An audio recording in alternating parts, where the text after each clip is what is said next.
So we really need to just finish out the garden boxes. And the last step was to go ahead and put some capstones on. So we're going to show you how we did that. But I kind of joked at the beginning that it was Rebecca's idea, but I'm really glad we did it.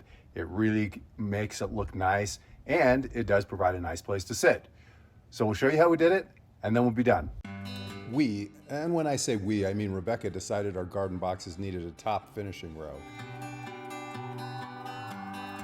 We bought these pavers and dry fit them in place. And then we used a tape measure to decide what we wanted for the overhang.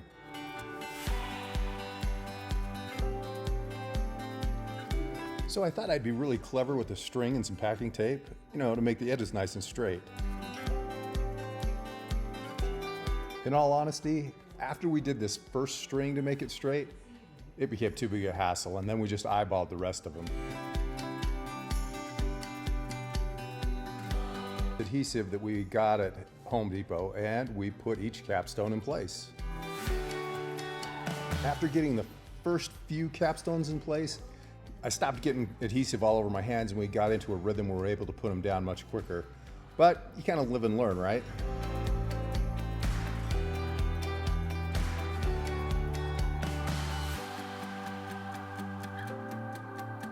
At first I thought I was going to cut the weed fabric right down the middle and then glue it to the sides of the brick. But after trying that a time or two and seeing it wasn't going to work, I just cut it out completely.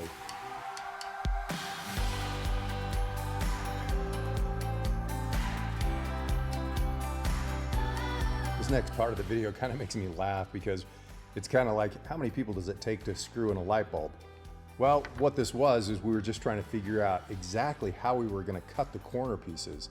And then there were those little weird pieces in between that kind of was like a jigsaw puzzle. And how do we get those to be cut and put into place?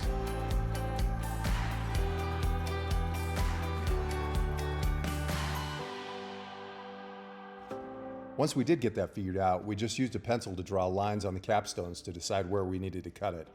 That was a little weird because the pencil mark looked pretty clear when we were done, but in some cases, once we took it to get it cut, it totally vanished.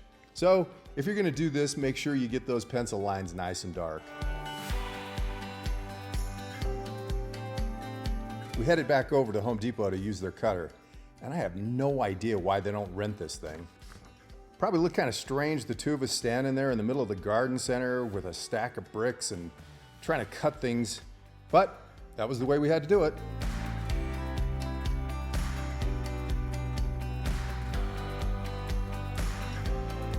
Not sure if I lost the video or if we just didn't take the video, but the next step was to go ahead and fill the boxes with the growing medium. Now, I think I've mentioned this before. We do the square foot gardening Mel's mix kind of thing, which is about a third peat moss, a third vermiculite, and a third compost. And I know some people get out a tarp and they try to mix it on the lawn first and then dump it into the boxes, but we don't do that. We just mix it all in the boxes and just take a good guess. One thing that was really odd for us, none of the big box stores had vermiculite. We ended up finally having to go to a specialty garden center to get it.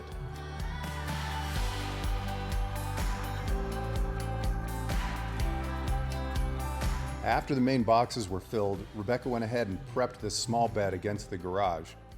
She's excited to plant a few things like some sunflowers and maybe some climbing things along the side, but we'll see how that goes in a little bit.